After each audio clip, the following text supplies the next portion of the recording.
Барлықтарыңызға қайырлы күн, қалайсыздар? Мен Алматыға қайттым.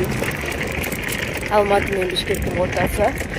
Бір магазинге барып келгенмен бірдей болып қалдым ба? Бірдей болып кетті ғой. Бішкек, көп рахмет, чоң рахмат.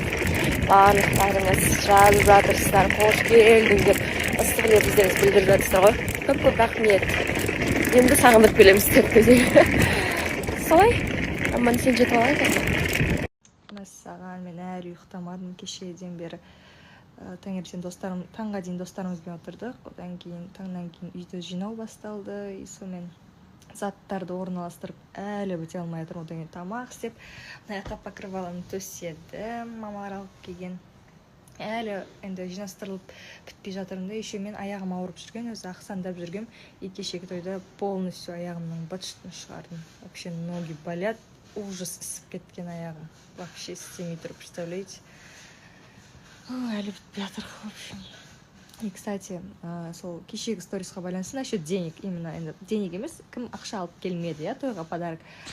Соған байланысты некоторые люди пишут так, как будто им приятно, когда люди приходят вообще без ничего. Енді ол туған күн емес, басқа емес, адам саны саналады деген сияқты.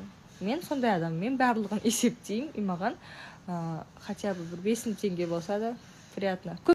Еще тойға келмеген адамдар бар, мысалы, егер де маған, ладно, сол кеше ғана бір ситуация болса да, бұл біз келе алмаймыз деп жатса, мен түсінетінен ешқандай реніш болмайды. А мне в наглый никто ничего не писал. Ал бір күн бұрын обязательно келеміз, все окей, келеміз деп айтады да, мысалы.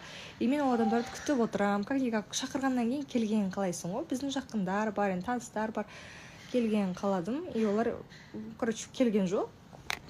И мен жазған кезде ғана, ой, біз келе алмайтын болдық деп. И сондай неге ертерек просто айта салмады. Или қазір айт бұл, мен келе алмаймын деп.